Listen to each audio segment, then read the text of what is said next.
Aku mengakhiri hubungan saat rumah pacarku hancur dan semua orang tewas. 3 tahun kemudian, dia kembali dengan keberhasilan, menikah dengan yang lebih tampan, yang lebih perhatian, seorang pengusaha baru yang kaya. Dalam wawancara keuangan, jurnalis menanyainya, kini berada di puncak, masih ada keinginan yang belum terpenuhi. Dia memegang tangan suaminya sambil tersenyum ringan. Aku hanya ingin tahu bagaimana keadaan orang yang meninggalkanku dulu. Jurnalis terdiam sejenak, dia hidup sangat buruk. Dia mengangguk puas. Baiklah, namun dia meninggalkan sebuah buku harian sebelum meninggal. Ekspresinya tiba-tiba membeku. Di dalam buku harian itu tertulis malam-malam gelap penuh keputusasaan setelah perpisahan, tak berani menoleh kembali. Setelah mendengar kata-kata pembawa acara, Xianingsi, yang sebelumnya memegang tangan suaminya, tampak terdiam. Kemudian dia dengan sopan dan anggun menampilkan senyum tipis ke kamera. Bagaimana dia? Tidak ada hubungannya dengan saya. Pembawa acara tampak terkejut, hanya bisa melanjutkan topik ini secara terburu-buru. 1 jam kemudian, wawancara selesai. Shen Yifei berpisah dengan Xianingsi karena harus melakukan perjalanan dinas. Sedangkan aku mengikutinya di belakang Ningsi dan kembali ke rumahnya. 3 tahun yang lalu, aku akhirnya mengakhiri hari-hari yang disiksa oleh kanker. Namun entah kenapa jiwaku terus mengikuti Ningsi.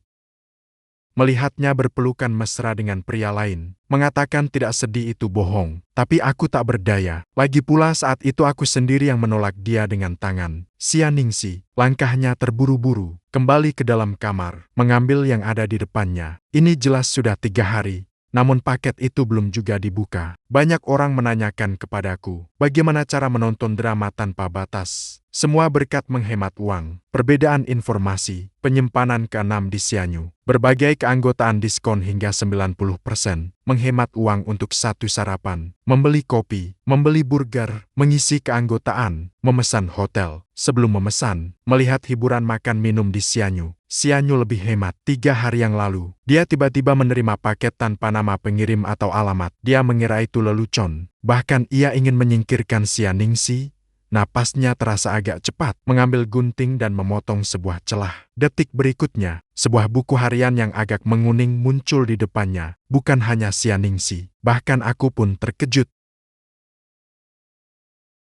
Tidak kusangka ternyata muncul di sini. Namun di balik keterkejutannya, aku membungkuk mendekat ke Xianingsi. Aku ingin melihat reaksinya setelah menemukan buku harian itu. Bagaimana reaksi dan ekspresinya? Apakah ia akan senang, sedih, atau marah? Yang tak kusangka adalah ketiga kemungkinan yang kuprediksi tidak muncul. Wajah Xianingsi tampak tenang tanpa gelombang, seakan hanya memegang benda biasa. Dia membawa buku harian itu ke tempat tidur dan duduk. Lalu ia meraih lampu meja di samping tempat tidur. Kamar yang gelap seketika dipenuhi cahaya lembut, membuat Ningsi yang sudah tampan menjadi lebih lembut dan cantik. Aku memperhatikan Xianingsi yang menghirup napas dalam-dalam. Dia perlahan membuka buku harian itu. Yang terlihat adalah halaman depan yang ku kebanggaan. Di atasnya tertulis dalam 12 bahasa negara. Ye Chan mencintai Xianingsi seumur hidup. Namun aku menunggu lama. Xianingsi masih belum membuka halaman berikutnya. Aku mengangkat kepala dan menyadari dia menatap halaman depan. Pandangan, seolah ingin menembus kertas itu hingga membuat lubang. Apakah itu ilusiku? Aku berjongkok mendekat sedikit. Kenapa terasa sudut mata Xianingsi agak merah? Seiring aku mendekat, Xianingsi perlahan membuka halaman berikutnya. 14 Februari tahun 2022. Cuaca cerah, suasana hati buruk. Hari ini adalah hari Valentine. Namun ini adalah hari aku memutuskan untuk berpisah dengan Ningsi. Karena aku didiagnosa kanker. Jongki jelas berjanji padanya bahwa setelah 10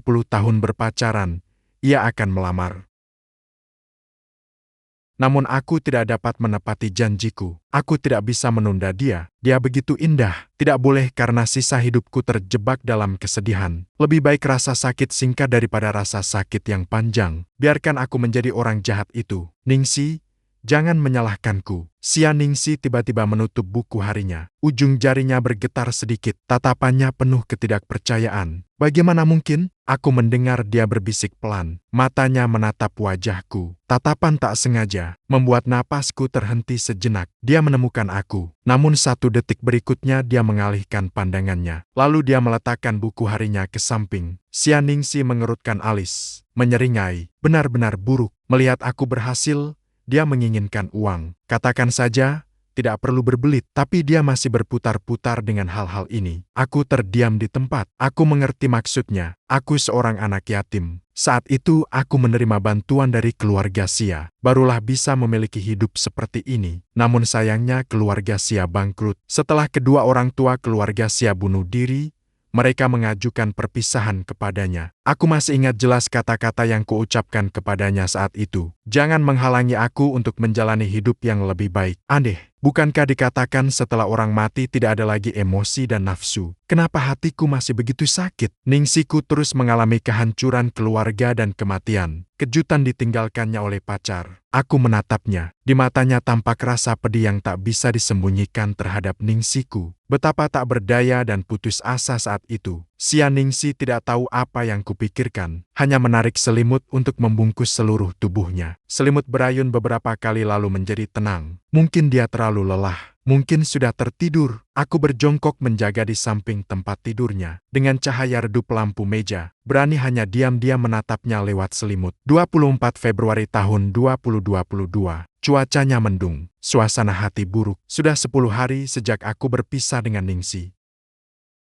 Dengan namanya, ia mendirikan sebuah lembaga investasi. Ia meninggalkan semua uang yang kumiliki selama bertahun-tahun kepada Ningsi. Meskipun tidak banyak, namun setidaknya dapat membantu mengatasi kebutuhan mendesak. Teman saya bahkan menyarankan saya untuk menyimpan uang itu untuk pengobatan. Meskipun saya terharu, namun tetap menolak. Lagi pula tidak ada pernikahan kembali. Mungkin saya sudah mati di gang kecil pada malam hari itu. Selama Ningsi saya hidup bahagia. Tidak apa-apa jika saya tidak lagi hidup. Saya hanya berharap Paman Sia di dunia bawah dapat memaafkan keegoisan saya. Saat saya terbangun dalam keadaan setengah mengantuk, saya melihat Sia Ningsi membuka kembali buku harian itu. Dia sudah membukanya sampai 10 hari kemudian. Saya berdiri di belakangnya, melihat kemerahan di matanya, sedikit menyedihkan. Saya tidak tahu apakah merah di matanya karena kesedihan, apakah karena penderitaannya atau kurang tidur. Namun apapun itu, saya tetap merasa pedih. Tidak lama kemudian pertanyaan saya terjawab, "Bibi Merah,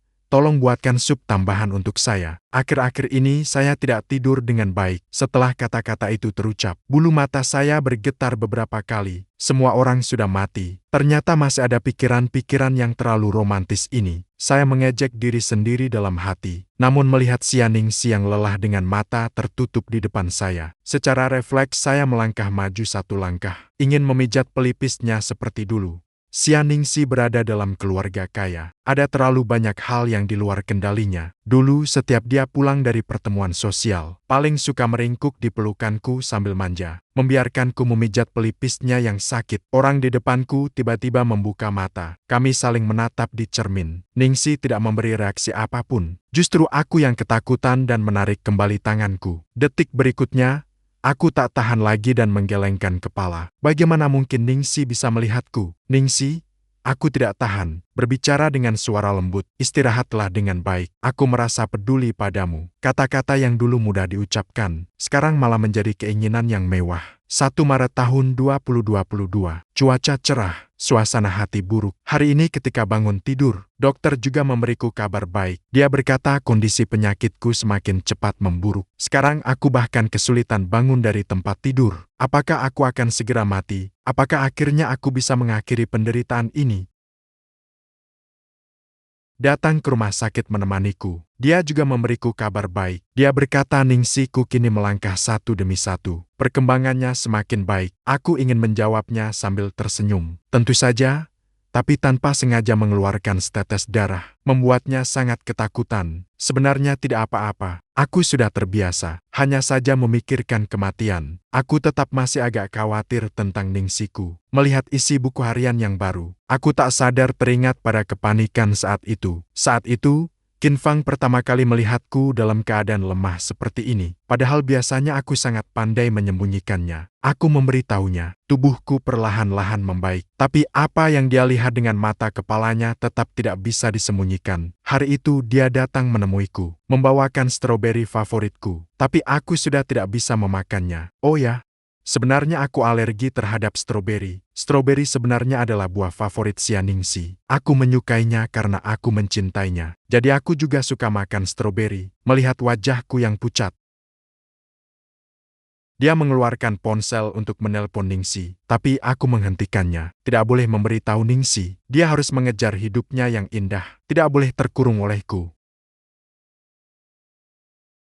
Mataku pun menjadi merah, tapi hatiku bahagia. Ningsiku akhirnya perlahan bangkit kembali. 15 Maret tahun 2022. Cuaca mendung, suasana hati baik. Hari ini aku akan menemui Ningsiku. Meskipun dokter tidak mengizinkanku keluar rumah sakit, tapi tidak apa-apa. Aku tetap menyelinap keluar secara diam-diam. Hari ini adalah acara pidato pertama Ningsi menjadi investor berkelas emas. Bagaimanapun juga, aku tetap akan pergi. Sama sekali tidak seperti yang dia katakan, bisa sepenuhnya mengembalikan ketampananku. Namun tidak apa-apa.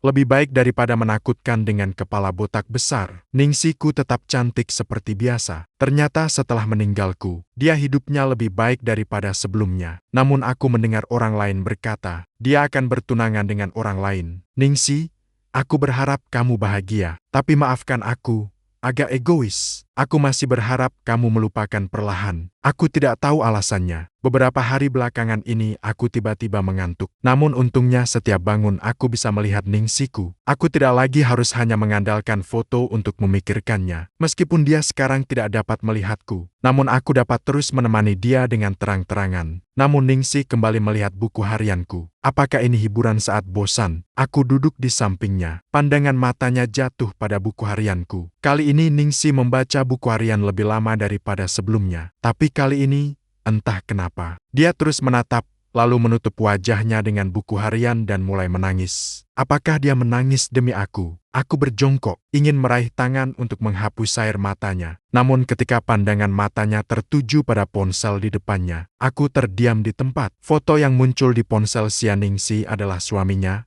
Shen Yifei. Foto mereka berciuman dengan wanita lain. Tangisan Ningsi adalah demi pria lain. Aku memang bilang begitu. Bagaimana mungkin Ningsi masih menangis demi aku? Kupikir di hatinya aku sudah hancur total. Seorang pria keji yang tak segan apapun demi uang. Namun meskipun begitu, aku tetap menggenggam erat tinjuku. Gadis yang kupeluk di ujung hatiku. Bagaimana bisa membiarkannya mengkhianatiku seperti ini? Dengan amarah yang membara, akhirnya tak ada tempat untuk melampiaskannya. Juga tak bisa meluapkan. Aku hanya bisa duduk terampil di samping kaki Ningsi.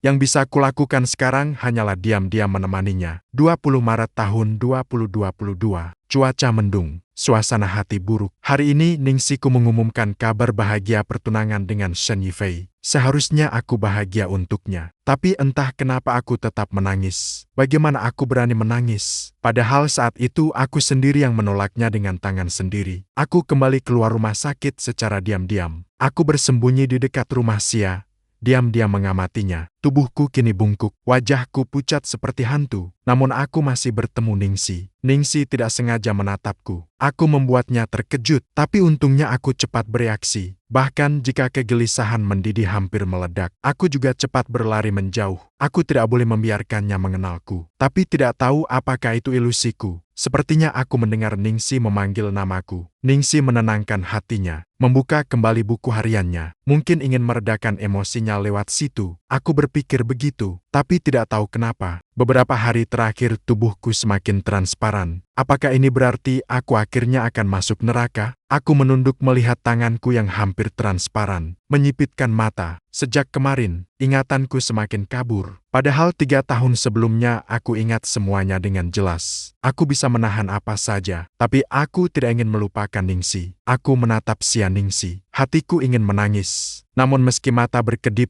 air mata tak keluar. Bagaimana mungkin hantu menangis? Aku berusaha membuka mata lebar-lebar. Aku ingin sekali lagi melihat Ningsi sebelum masuk neraka. Aku tidak ingin melupakannya. Mungkin karena aku menatapnya dengan serius. Aku sama sekali tidak menyadarinya. Tatapan Ningsi telah lepas dari buku hariannya, berpindah ke diriku. Ye-chan dalam keadaan bingung. Aku bertatap mata dengan Ningsi. Mulutnya terbuka dan menutup. Dia memanggil namaku. 30 Maret tahun 2022.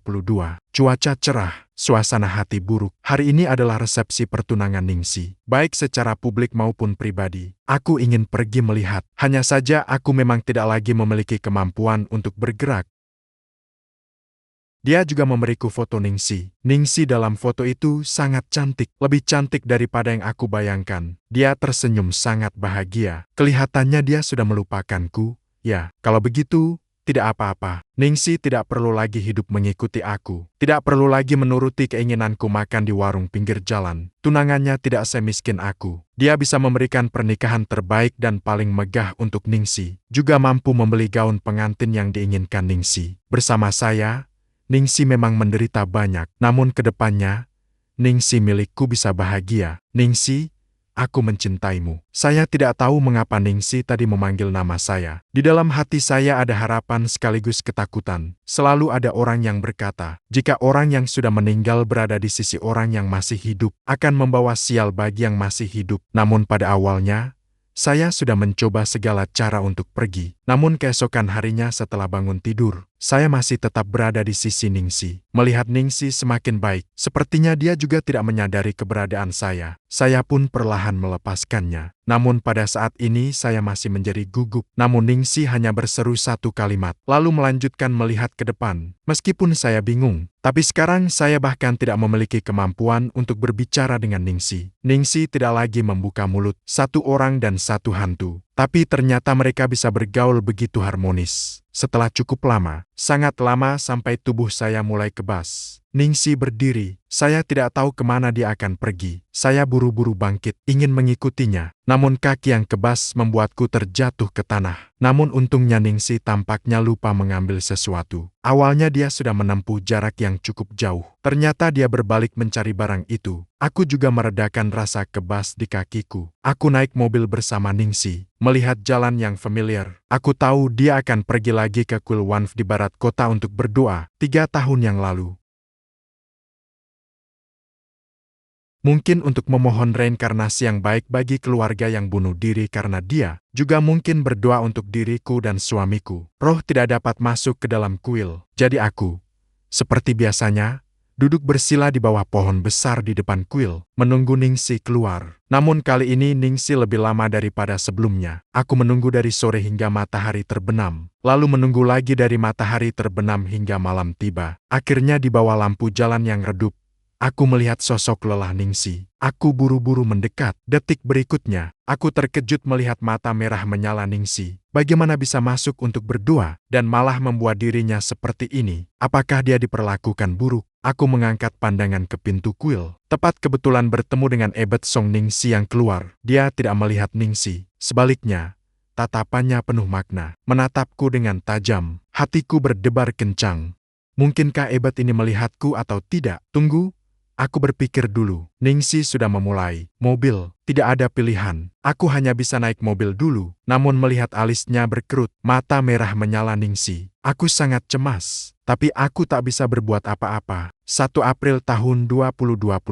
Cuaca mendung. Suasana hati buruk. Hari ini kondisiku tampaknya semakin memburuk. Saat aku menonton siaran langsung ceramah Ningsi, tiba-tiba aku memuntahkan darah. Namun demi menontonnya sampai selesai, aku menahan diri dan tidak memanggil dokter. Tidak ada rekaman untuk siaran langsung ini. Aku tidak mau melewatkan 1 menit 1 detik gambar tentang Ningsi. Tapi aku tidak menyangka, tubuhku sudah sampai pada kondisi lemah seperti ini. Perawat berkata ketika dia masuk memeriksa ruangan, melihatku tergeletak di kolam darah, membuatnya ketakutan sampai mati. Sekarang mengingat kembali, aku masih merasa bersalah pada perawat itu. Tapi pada akhirnya aku tetap tidak bisa menonton selesai ceramah Ningsi. Sekarang aku tidak bisa bangun dari tempat tidur, bahkan tidak mampu mengikuti ceramah 1,5 jam. Selesai menonton, kembali ke rumah, Ningsi langsung menuju kamar tidur. Aku dikunci di luar pintu oleh dia. Sebenarnya hantu bisa lewat melalui pintu. Tapi aku tahu saat ini Ningsi mungkin lebih membutuhkan ruang pribadi. Aku tidak tahu apa yang terjadi padanya. Yang bisa kulakukan hanyalah diam. Hanya itu saja. Aku menghela napas, duduk di sepanjang dinding. Hari ini tubuhku terasa lebih transparan dibandingkan kemarin. Mataku tanpa sengaja melihat jam yang tergantung di dinding. 18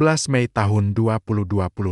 Aku mengerutkan alis. Tiba-tiba teringat sesuatu. Oh ya, Aku akan meninggal pada tanggal 20 Mei. Tidak kusangka 3 tahun akan tiba begitu cepat. Sebenarnya aku melihat pintu yang tertutup rapat. Jika tidak berpengaruh pada Ningsi, bisa terus berada di sisinya seperti ini. Mungkin itu sudah menepati janjiku padanya. Melihatnya bahagia secara langsung juga terasa bagus. Meskipun kebahagiaan itu bukan dari aku. Tapi selama dia bahagia, itu sudah cukup. 5 April tahun 2022. Cuacanya cerah, suasana hati buruk.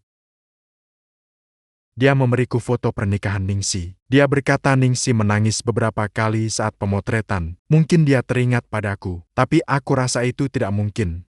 Mungkin ini adalah air mata kebahagiaan yang pernah disebut Sia Ningsi. Aku sungguh berharap dia bahagia. Juga sungguh berharap dia dapat memiliki kehidupan yang lebih baik. Omong-omong, aku juga menyiapkan hadiah pernikahan baru untuknya. Nanti aku biarkan Qin Fang memberikannya atas namanya. Hanya saja cincin berlian yang sudah kupersiapkan lama, ternyata tetap tidak bisa kuserahkan. Saat Ningsi muncul lagi, ekspresinya sudah kembali normal. Aku melihatnya, tak sengaja mataku menjadi merah. 3 tahun berlalu, Ningsi menjadi lebih dewasa, juga menjadi lebih dingin. Dulu dia jelas cerah dan bersinar, optimis dan anggun. Kenapa sekarang terasa dia hanya tinggal dengan kebekuan? Alis dan matanya juga menyimpan kelelahan serta rasa sakit yang tak berujung. Memandang cahaya bulan yang masuk melalui jendela dan menyinari tubuhnya, aku berdoa diam-diam dalam hati. Aku bersedia menggunakan kehidupan selanjutnya untuk menukar masa depan Ningsi yang lancar. Selama dia bahagia dan selamat, aku tidak peduli apapun biaya yang harus kubayar. Berharap Sang Tuhan dapat memperlakukan dia lebih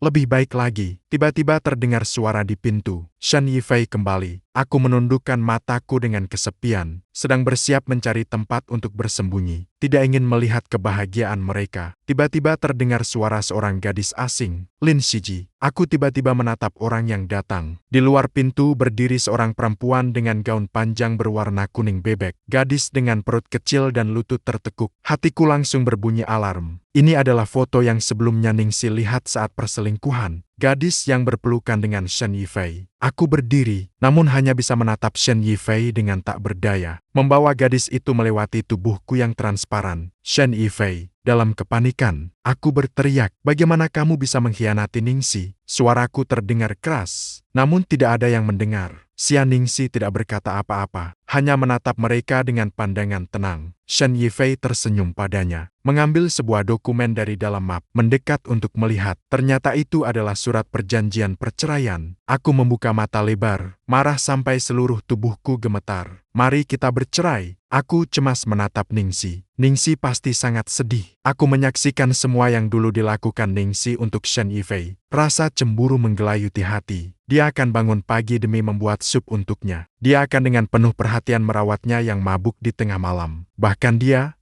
yang terkenal sebagai raja tangan tidak terampil, akan merajut syal hangat untuknya di musim dingin. Dia telah melakukan begitu banyak untuknya. Bagaimana dia berani mengkhianatinya? Aku menggenggam kepalan tangan, mataku memerah. Angin sepoi-sepoi mengibarkan tirai. Aku melihat Ningsi dengan ekspresi tenang menerima surat perjanjian perceraian. Untungnya, 1 detik sebelum aku pingsan, aku mendengar Sia Ningsi menjawab seperti ini. 10 April tahun 2022. Cuaca hujan, suasana hati baik. Hari ini adalah hari ke-40 kemoterapi saya. Karena hari ini adalah pernikahan Ningsi. Meskipun aku bukan tokoh utama, aku masih ingin menyaksikan kebahagiaan Ningsi secara langsung. Setelah aku memohon berulang kali, mungkin karena melihat aku menyedihkan, Qin Fang menyetujuiku. Bersembunyi di ujung paling belakang meja jamuan, melihat Ningsi yang mengenakan gaun pengantin. Hanya saja air mata mengaburkan pandanganku. Aku tetap tidak dapat melihat wajah Sia Ningsi dengan jelas. Bangun lagi, tubuhku menjadi begitu tembus pandang. Tak masuk akal. Aku dengan cemas bangkit untuk mencari Sia Ningsi. Ningsi sedang duduk di balkon. Tatapannya kehilangan fokus. Wajahnya tampak murung. Di wajahnya masih ada jejak air mata yang belum kering. Hidungku terasa perih. Hanya berdiri diam di sisinya, menemaninya. Kehilangan selera makan. Ningsi pasti sangat menderita. Kan? Aku menatapnya dengan penuh kepedihan. Tapi sekarang aku bahkan tidak bisa mengusap air mata untuknya. Jadi aku hanya bisa hampir tidak meninggalkannya.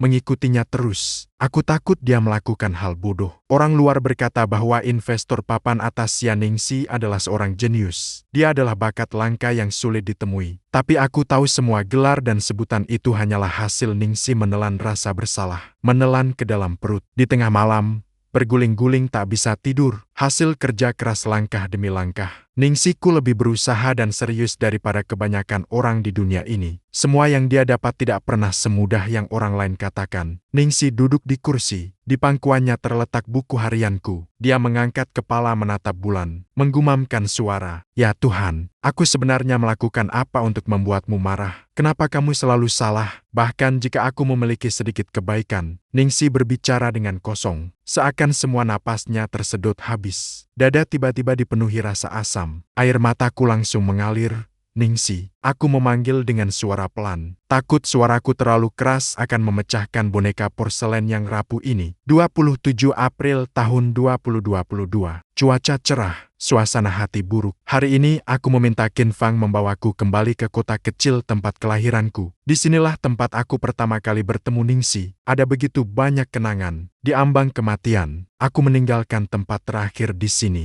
Mungkin itu juga karena keegoisanku. Aku melakukan banyak persiapan mental. Namun pada akhirnya aku tidak berani menghadapi kebahagiaan Ningsi secara langsung. Kecemburuan dalam hatiku hampir menelanku. Aku menjadi gila karena cemburu. Aku cemburu karena pria lain yang akhirnya memiliki ikatan batin dengan Ningsi. Tapi apa yang bisa kulakukan? Aku hanya bisa seperti tikus yang bersembunyi di selokan, menyelinap mengintip kebahagiaannya. Saat air mata mengaburkan pandanganku, aku tetap memperhatikan isi buku harian. Hari itu aku ingat dengan jelas. Aku dan Qin Fang kembali ke kota kecil itu. Aku membawanya mengunjungi semua tempat yang memiliki kenangan bersama Ningsi. Sambil berkeliling, aku memperkenalkannya segala hal yang pernah terjadi di tempat itu. Dia menggoda bahwa aku terlalu terobsesi dengan cinta. Tapi sebenarnya bukan begitu. Karena aku yakin di dunia ini, selain Ningsi, tidak akan ada perempuan lain yang membuat hatiku berdebar. Hari itu kami banyak berbicara, banyak berkeliling. Jika lelah, duduklah. Setelah cukup istirahat, lanjutkan berjalan. Bahkan meskipun kakiku mulai tak terkendali, bahkan napasku pun memerlukan seluruh tenaga. Namun aku tetap tidak ingin berhenti, karena aku tahu, mungkin jika melewatkan kesempatan ini, aku harus menunggu di kehidupan berikutnya. Jauh lebih jelek daripada yang kupikirkan, tapi aku puas. Kenangan berakhir, baru kusadari Ningsi sudah menghilang. Aku buru-buru menoleh mencari. Ternyata dia kembali berbaring di tempat tidur untuk tidur. Sebenarnya ini juga baik, selama dia mau beristirahat. Itu hal yang baik. Aku menurunkan satu lutut setengah berlutut di depan tempat tidurnya. Dengan teliti mengamati wujudnya, saat seseorang mendekati kematian, selalu ada intuisi keenam yang kuat. Entah kenapa, akhir-akhir ini ingatanku tentang masa lalu semakin kabur. Aku tahu mungkin memang harus meninggalkan ayah yang sudah terikat selama 3 tahun ini. Sudah saatnya mengakhiri. Namun sebelum pergi, aku masih ingin melihat Ningsi dengan baik. Aku ingin mengukirnya ke dalam otakku. Aku tidak ingin melupakannya. 1 Mei tahun 2022.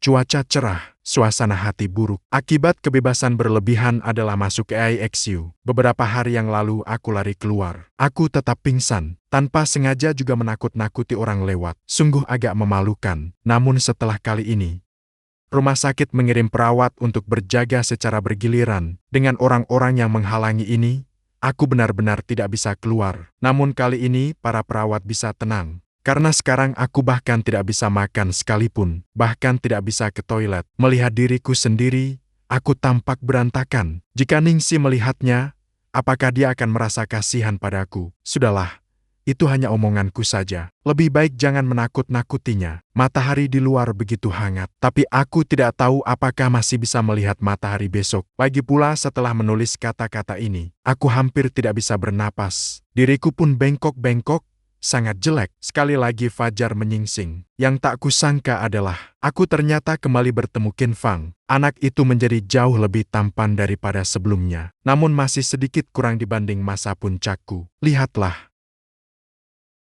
saat menatap tajam. Bukankah ini kotak tempat aku menyimpan barang sebelumnya? Aku terkejut dan berdiri. Bukan Qin Fang, bagaimana bisa memberi barang-barang ini kepada Ningxi? Barang milik orang mati sangat sial. Jangan menyakiti Ningxi. Aku hendak mengulurkan tangan untuk merebut telinga. Namun tiba-tiba terdengar kata yang membuatku terdiam. Apakah dia di sini?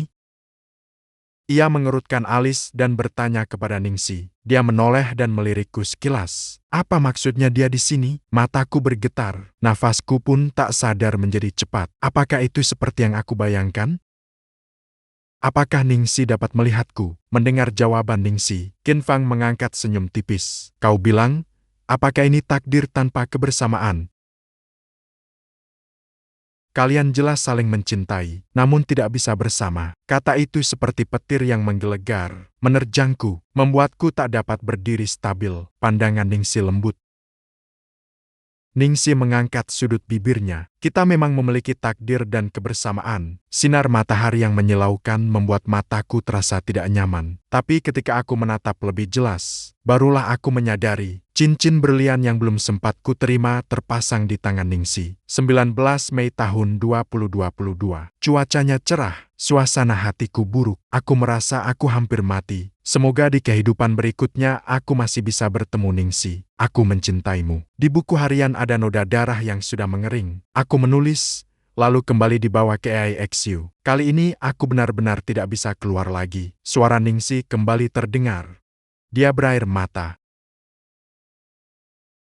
Dia berkata, di kehidupan berikutnya dia masih ingin bertemu denganku. Dia berkata, dia mencintaiku. Sambil berkata begitu, Ningxi tidak bisa menahan tangisnya. Cincin berlian berkilau terang di ujung jarinya. Saat ini Ningxi menangis terengah-engah. Ada sesuatu yang tampaknya terhubung dalam pikiranku. Kenapa setiap kali Ningxi tiba-tiba berbicara sendiri, seolah-olah dia berbicara untuk seseorang? Kenapa setiap kali aku mengatakannya, Ningxi langsung melakukannya? Aku ingin dia beristirahat dengan baik. Dia memang beristirahat dengan baik. Membuatnya minum lebih sedikit, dia pun menangis tanpa suara. Orang bodoh ini, aku mengutuknya dalam hati. Berbagai emosi rumit mengalir dalam hatiku. Kenapa sudah tanggal ke-20? Ningxi tiba-tiba berbisik, Ye Chan setelah 3 tahun. Aku akhirnya mendengar dia memanggil namaku dengan lembut. Matanya berisi air mata. Dia tersenyum lembut padaku. 3 tahun telah berlalu. Kau harus pergi. Melihat lampu abadi di sebelahnya yang tertulis namaku, aku tiba-tiba mengerti sesuatu. Ternyata selama 3 tahun ini, Ningxi setiap kali pergi ke kuil melakukannya demi aku. Aku melihat jiwaku perlahan menghilang. Aku menggelengkan kepala, ingin meraih tangan Ningxi, namun tidak sempat menyentuhnya. Hanya bisa berubah menjadi angin, tidak menghilang. Ningxi, Ye Chan, aku mencintaimu. Pada detik ketika menghilang, aku mendengar kalimat terakhir yang diucapkan Ningxi padaku. Sepertinya tidak sanggup melihat pemandangan di depan, Ningxi mengucapkan belasungkawa. Dia menepuk bahu Xia Ningxi. Dengan suara lembut, dia berkata, dia akhirnya pergi. Xia Ningxi tersenyum, namun air mata tak bisa berhenti mengalir. Dia orang yang begitu baik, pasti akan ada reinkarnasi yang baik. Tidak tahu apakah dia sedang berbicara sendiri. Ye Chan, dia menyentuh cincin berlian di tangannya. Dalam hidup ini, satu-satunya orang yang kucintai sejak awal hingga akhir hanyalah kamu. Kamu bodoh, mengira aku tidak melihatmu. Namun sejak detik kamu muncul, aku langsung tahu kamu datang. Menghela napas dalam, langit tidak akan membiarkan pasangan yang berkasih berpisah. Namun langit justru suka mengolok-olok pasangan yang berkasih. Justru membuat mereka saling mencintai, namun tidak dapat bersama. Angin sepoi. Terima kasih. Xia Ningxi tersenyum. Ye Chan memiliki teman sepertimu. Itu keberuntungan baginya. Xia Ningxi berkata, bangkit berdiri. Aku agak lelah. Tubuhnya berayun. Namun dengan senyum penuh harap. Aku akan tidur. Kembali ke tempatmu. Silakan. Xia Ningxi berkata sambil naik ke atas. Kabar beredar keesokan harinya. Namun hanya 2 orang yang tahu penyebab sebenarnya. Xia Ningxi akan pergi mencari Ye Chan. Namaku Xia Ningxi. Aku lahir dari keluarga yang berpendidikan. Orang tuaku adalah orang muda yang berprestasi. Aku merasa dunia ini indah. Namun ketika kecil, suatu kali saat bepergian bersama orang tua, saat aku tersesat dari orang tuaku, aku secara tak sengaja bertemu dengan seorang anak laki-laki. Meskipun tubuhnya kotor, matanya yang bersinar memberi cahaya pada dirinya. Dia memang tidak punya uang, namun dia tidak mencuri atau merampas. Bahkan dia membantu aku yang tersesat menemukan orang tuaku. Untuk berterima kasih padanya, aku ingin mengundangnya makan bersama. Namun kebetulan aku melihatnya diperlakukan buruk oleh orang lain. Aku kemudian menyarankan orang tuaku untuk membantu dia bersekolah. Dia juga sangat bersemangat. Setiap tahun dia selalu menjadi yang pertama di kelas di universitas. Dia juga selalu menjadi penerima beasiswa nasional. Selama waktu yang kami habiskan bersama setiap hari, aku juga jatuh cinta padanya. Kami saling mencintai. Namun perbedaan kelas sosial yang terpatri dalam pikiran selalu membuatnya tidak berani menengadah. Dia selalu berusaha keras, berusaha sampai membuat hatiku sakit. Namun setiap kali,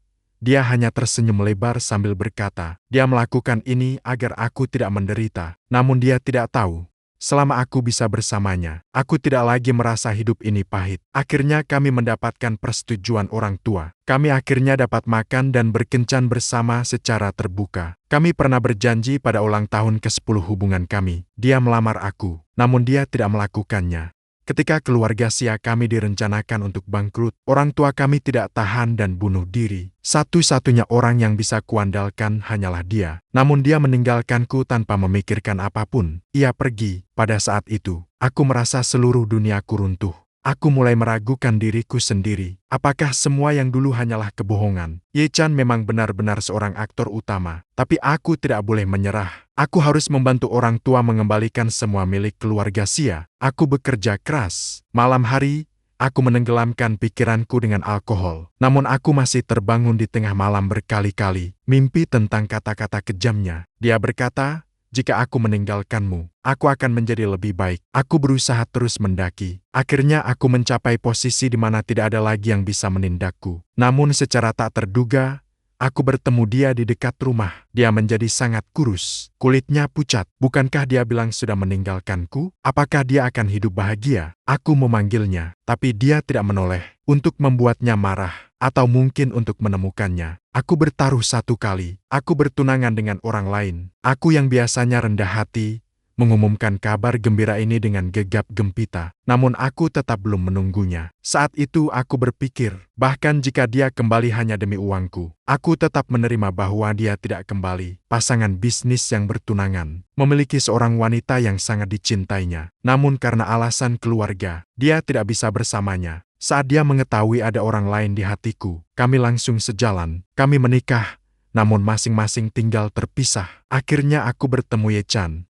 Namun aku terkejut menemukan bahwa dia tidak memiliki bayangan. Aku tiba-tiba menyadari sesuatu. Aku mencari banyak sekali informasi di internet. Barulah aku menyadari, ternyata orang yang sangat kucintai sudah meninggal. Keajaibannya adalah, aku tidak hanya bisa melihatnya, tapi juga bisa mendengar suaranya berbicara. Namun dia tampak sangat takut. Aku menemukan bahwa dia tidak bisa. Aku hanya bisa berpura-pura tidak melihat. Demi dia, aku melangkah masuk ke kuil yang belum pernah kukunjungi sebelumnya. Ebert berkata, itu karena Ye Chan masih memiliki kelekatan yang belum hilang. Tapi apa sebenarnya kelekatan Ye Chan itu? Saat aku bingung, secara tak terduga aku bertemu Qin Fang yang juga datang ke kuil untuk menyalakan dupa. Dari dia, aku mengetahui semua kebenaran, juga mengetahui orang bodoh ini, betapa besar rasa sakit yang dia diam-diam tanggung di belakang. Namun, karena keinginannya membuatku yakin, maka aku akan menunjukkan kebahagiaan kepadanya. Aku sudah membuat kesepakatan dengan Shen Yifei, berpura-pura memang berhasil menipunya. Setiap kali mendengar dia cemburu dan iri, aku tak bisa menahan diri, tertawa diam-diam. Sekejap, 3 tahun telah berlalu. Ebert berkata keinginannya perlahan menghilang. Mungkin memang dia merasa aku bahagia. Ebert berkata, jiwanya akan menghilang ketika dia benar-benar tidak lagi memiliki keinginan. Aku menghela napas lega. Yang tidak dia ketahui adalah, setiap kali ketika dia tertidur, aku selalu diam-diam mengamati ekspresinya. Namun ketika hampir selesai, aku secara tak terduga menemukan buku harian itu. Tulisan-tulisan itu berubah menjadi pisau tajam yang menusuk hatiku, membuat hatiku terbuka dengan lubang besar. Darah mengalir deras. Aku tidak bisa menahan lagi, menangis terisak. Ye Chan, Tahukah kamu, orang yang membuatku mengalami fluktuasi emosi seperti ini, hanya kamu yang semakin membuatku sedih semakin lama kamu melihatku. Namun akhirnya aku tetap bertahan sampai akhir. Melihatmu berhasil terlahir kembali dengan lancar. Aku pun merasa lega. Namun dunia tanpa dirimu begitu menyakitkan. Jadi aku datang untuk menemanmu. Aku pikir aku sudah hancur, berpecah menjadi kepingan-kepingan, menyebar terbawa angin ke segala arah. Pada saat kesadaranku tenggelam, aku masih berpikir dalam hati, begitulah juga tidak apa-apa. Ningsi akhirnya bisa menjalani hari-harinya dengan tenang. Kegigihanku sudah selesai, sudah waktunya untuk terlahir kembali. Namun rasa jatuh terasa tak berujung. Tidak ada alam kematian seperti yang dibayangkan. Tidak ada cahaya, juga tidak ada suara. Sekitarku hanyalah kehampaan yang tak dapat terpecah. Sunyi sehingga aku bisa mendengar kesadaranku yang tersisa bergetar. Aku kebingungan lama sebelum akhirnya menyadarinya. Aku tidak pergi, menjadi, tidak. Bukan, pemimpin biara jelas berkata, kegigihan itu berakhir, maka jiwa akan menghilang, terlahir kembali. Aku melihatnya sukses dalam karier, melihatnya ada yang merawatnya, melihatnya melepaskan semuanya. Apakah belum selesai? Pikiran ini baru muncul. Aku dulu sudah mengerti, itu palsu. Aku hanya menipu diriku sendiri. Kebahagiaan yang kulihat hanyalah kepura-puraannya. Aku menipu diriku. Dia melepaskan. Namun kekhawatiran yang terukir dalam tulang tidak pernah berhenti. Aku tidak melihatnya dengan mata kepala sendiri sampai tua dengan selamat. Tidak melihatnya benar-benar tanpa beban. Bagaimana obsesi ini bisa hilang bersih? Ternyata tubuh yang menghilang bukan karena reinkarnasi. Itu karena aku menghabiskan 3 tahun penuh di dunia manusia. Roh itu sudah lama kehabisan energi. Melepaskan ikatan duniawi. Jatuh ke celah yang tak naik maupun turun ini. Aku mencoba bergerak, menyusut seperti ATAP. Maju sejengkal pun terasa susah. Hatiku terasa gelisah dan getir. Sekarang semuanya baik, bahkan tidak bisa lagi menjaga di sisinya. Saat itu, di kehampaan jauh tiba-tiba muncul bayangan sangat samar. Tinta wangi menetes ke dalam air bersih perlahan mengaburkan bentuknya. Bahu kurus dengan rambut panjang. Saat berdiri, matanya sedikit menunduk. Itu Ningsi. Nafasku seketika terhenti. Bagaimana dia bisa berada di sini? Aku berusaha sekuat tenaga melayang ke arah sana. Semakin mendekat, hatiku semakin berat. Dia menutup matanya. Bentuk tubuhnya lebih tipis daripada aku. Seperti angin yang meniup, akan hancur. Aku mengangkat tangan, namun terhenti keras di udara. Takut dengan penampilanku yang begini. Jika disentuh, akan langsung hancur. Detik berikutnya, dia membuka matanya. Saat mata kami bertemu, air matanya duluan jatuh. Ye-chan, dia memanggil namaku. Suaranya lembut seperti angin, namun menghantam hatiku dengan keras. Aku tak bisa lagi memikirkan hal lain. Aku mengulurkan tangan, memeluknya ke dalam pelukanku. Jelas semuanya hanyalah makhluk roh yang mengapung. Namun aku seakan benar-benar menyentuh rambutnya yang lembut. Kupikir aroma gardenia yang familiar di tubuhnya. Apakah kamu gila? Aku langsung memarahi. Suara itu bergetar tak karuan. Siapa yang menyuruhmu datang? Sia Ningsi, kenapa kamu begitu bodoh? Tidak bisakah kamu hidup dengan baik? Dia menunduk di pelukanku sambil menangis. Bahu bergetar, lengan menggenggam pinggangku dengan erat, seakan takut aku akan menghilang dalam sekejap. Aku tidak bisa mengucapkannya dengan suara pelan. Tanpa kamu, apalagi yang disebut hari yang baik? Bagi Ye-chan, tempat di mana ada kamu adalah rumah. Barulah disebut kebahagiaan. Omong kosong. Aku menggigit gigi. Kelopak mataku terasa sangat panas. Harus bersama kamu. Dia menengok ke arahku. Matanya penuh air mata. Namun ia tersenyum cerah. Hidup sendirian selama puluhan tahun. Teramat pahit. Aku tidak ingin menahan. Aku siap pergi kemanapun bersamamu. Aku tidak bisa memaki lagi. Memeluknya, berdiri di dalam kekosongan yang tak berujung ini. Tiba-tiba aku merasa sepertinya tidak begitu buruk. Setidaknya tidak lagi harus memandang dari antara dunia hidup dan mati. Tidak perlu lagi melihatnya sedih. Namun aku tak bisa menyentuhnya lagi. Aku menunduk, mengusap air matanya. Ujung jariku menyentuh jari kelingkingnya. Cincin itu masih terpasang di atasnya. Berpendar cahaya lembut di dalam kehampaan. Hari ini tanggal berapa? Pikiran menyala tiba-tiba. Hari ketika aku benar-benar menghilang di dunia ini adalah 20 Mei. Hari ini, 10 tahun yang lalu. Aku menariknya duduk di bangku penonton lapangan sekolah. Kataku padanya, setelah 10 tahun berpacaran, aku akan menikahimu. Aku melanggar janjiku. Aku belum melakukannya dalam hidup ini. Sekarang, di tempat ini, seharusnya aku bisa menepatinya. Kan, aku mundur setengah langkah. Di dalam kekosongan yang tak berujung ini, aku perlahan berlutut dengan satu lutut. Xianingsi terkejut sejenak, lalu seolah ia menyadari, air matanya mengalir lebih deras. Dia mengangkat tangannya. Dengan perlahan, ia mengeluarkan cincin yang sudah lama kusimpan di jari kelingkingnya, melepaskan cincin berlian yang tak pernah sempat kuterima. Dengan lembut menaruhnya di telapak tanganku yang terbuka. Cincin itu seakan masih menyimpan kehangatannya. Aku menggenggam cincin itu. Aku menengok ke atas, melihat lehernya bergetar hebat. Xianingsi, aku mengucapkan setiap kata dengan hati-hati. 10 tahun lalu, aku berkata akan menikahimu. Aku tidak melakukannya. Sekarang di sini tidak ada apa-apa. Tidak ada rumah, tidak ada jamuan, bahkan tidak ada tempat untuk beristirahat. Maukah kamu menikah denganku? Dia menutup mulutnya, menangis cukup lama. Baru kemudian dia mengangguk dengan kuat. Suara yang berlumur tangis tetap sangat jelas. Aku bersedia. Saat dua kata terakhir itu terucap, sekeliling tiba-tiba meletus cahaya putih yang menyilaukan. Secara refleks, aku memeluknya erat-erat. Rasa dunia berputar mengalir masuk. Di telingaku terdengar suara angin yang menderu. Hanya cengkeraman tangannya pada pinggiran bajuku yang terasa nyata. Saat membuka mata, sinar matahari menembus celah tirai, menyinari wajahku, merasakan kehangatan yang membara. Aku tiba-tiba duduk tegak, mengambil napas dalam-dalam. Rumah sewa yang familiar. Di atas meja terdapat tumpukan proposal proyek yang belum selesai. Di dinding tergantung foto bersama Ningsi yang kami ambil di pantai tahun lalu. Aku mengangkat tangan menyentuh wajahku. Hangat. Terasa nyata, bukan roh yang tipis. Aku terhuyung-huyung berlari ke kamar mandi. Di cermin, terlihat diriku berusia 25 tahun. Rambut tebal, wajah berwarna merah merona. Tidak ada tanda-tanda sakit, tidak kurus hingga keriput. Aku mengambil ponsel di atas meja. 2020 Mei tahun 2017. 5 tahun yang lalu, tepat pada hari ulang tahun kelima hubungan kami. Saat aku didiagnosa kanker. Masih lama sebelum keluarga Xia bangkrut. Aku berdiri di depan cermin terdiam lama. Mengangkat tangan, aku mencubit lengan sendiri. Sebuah rasa sakit tajam muncul. Apakah ini mimpi? Namun 3 tahun hari demi hari itu. Bekas darah di buku harian. Matanya merah karena menangis. Masih ada satu kalimat. Aku bersedia. Semuanya terlalu nyata. Begitu nyata sehingga ketika aku menutup mata, aku bisa mengingatnya berdiri di dalam kekosongan. Senyumnya yang menatapku. Dada terasa sesekali sesak. Aku tidak terlalu memikirkannya. Aku mengambil jaket dan berlari keluar. Berlari menuju arah rumahnya. Saat aku sampai di depan rumahnya, dia sedang keluar dari pintu unit, mengenakan gaun putih. Rambut terurai di bahu. Masih memegang sarapan yang disiapkan untukku. Saat dia melihatku, langkahnya tiba-tiba berhenti. Kami berdiri beberapa langkah terpisah, saling menatap lama. Tidak ada yang berkata apa-apa. Aku yang pertama membuka mulut.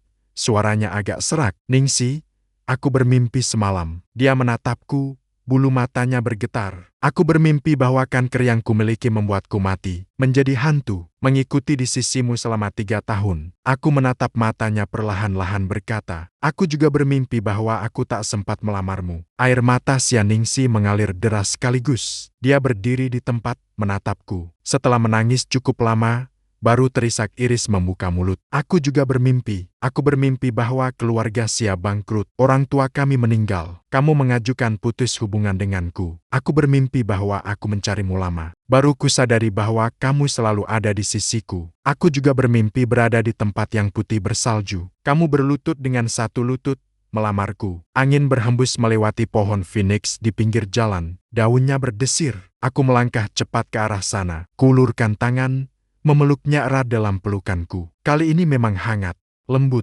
Orang yang nyata bukanlah mimpi. Aku menempel pada telinganya. Katakanlah ini adalah kesempatan yang diberikan Tuhan untuk kita memulai lagi. Ningsi, kali ini aku tidak akan lagi menolakmu. Hari-hari berikutnya berjalan dengan stabil. Kami menyiapkan segala sesuatunya dengan matang sebelumnya. Langkah demi langkah menghindari perangkap yang pernah dijatuhkan pada keluarga Xia. Rencana licik yang tersembunyi belum muncul. Namun kami satu persatu mengatasinya. Aku pun segera pergi ke rumah sakit untuk melakukan pemeriksaan menyeluruh. Lesi itu ternyata hanya benjolan kecil. Setelah operasi minimal invasif dan istirahat setengah tahun, ia sembuh total. Duduk di sofa, aku terkejut selama beberapa saat. Akhirnya aku hanya bisa mengeluarkan satu kalimat. Kalian berdua, Takdir kalian bahkan membuat sang Yama harus berkelok pada hari peringatan 10 tahun pacaran. Aku membawanya kembali ke kota kecil tempat kami dibebaskan. Di depan kedai es krim yang dulu kami nikmati bersama. Aku melamarinya, meski terlambat. Kali ini aku tidak mengingkari kata-kataku. Epilog, pagi akhir pekan. Aku terbangun karena beban di dadaku. Xianingsi berbaring di atasku. Ujung jariku menggoreskan lingkaran acak di daguku. Melihat aku membuka mata, Ye Chan tersenyum sambil memutar matanya. Kamu mimpi buruk ya? Baru saja kamu mengerutkan alis. Aku meraih dan memeluknya. Aku menunduk, membungkuk, dan mencium puncak rambutnya. Tidak ada mimpi buruk. Aku bermimpi menjadi hantu yang mengikuti kamu dulu. Dia mengeluarkan suara diam selama 2 detik. Dia lagi menusuk wajahku. Jadi saat itu, apakah kamu selalu cemburu pada Shen Yifei? Aku tertawa pelan. Aku mencubit pipinya. Masih berani menyebutku. Kamu aktingnya cukup mirip. Ya, aku benar-benar pikir kamu akan menghabiskan hidupmu dengan orang lain. Bukankah itu karena takut ikatanmu tak hilang? Selalu menahan. Dia bersuara ham. Dia menggosok leherku. Biksu mengatakan ikatan harus lepas agar dapat terlahir kembali. Tapi aku tidak mau kamu terlahir kembali. Aku menundukkan kepala melihatnya. Cincin berlian di jari manisnya menggesek pakaian tidurku. Bersinar berkilau. Jika dihitung, kita sudah menikah 3 tahun. Hari-hari berjalan sederhana namun mantap. Pagi-pagi kita berangkat kerja bersama. Malamnya dia lembur. Aku menunggu di depan kantor. Akhir pekan pulang ke rumah masing-masing untuk makan. Kadang demi siapa saja, mencuci piring sambil berdebat sedikit. Dia berbalik dan menyerahkan buah. Amarah langsung hilang. Tidak ada naik turun dramatis seperti dalam mimpi. Juga tidak ada perpisahan hidup atau mati. Ye Chan, dia tiba-tiba menatapku. Matanya bersinar berkilau. Kamu bilang kalau tidak ada mimpi itu. Kita sekarang akan seperti apa? Aku berpikir sejenak. Aku menunduk dan mencium dia. Tidak tahu. Aku menempelkan bibirku pada bibirnya dan berkata pelan. Namun, tak peduli berapa kali kita mengulang kembali, aku akan selalu menemukanmu. Menantumu pulang ke rumah. Cahaya matahari di luar jendela tepat. Angin mengibarkannya. Sebuah sudut tirai jendela membawa aroma bunga gardenia yang mekar di bawah masuk. Untung kali ini kita tidak lagi terlewatkan. Untung kali ini setiap tahun selalu ada satu sama lain. Selesai.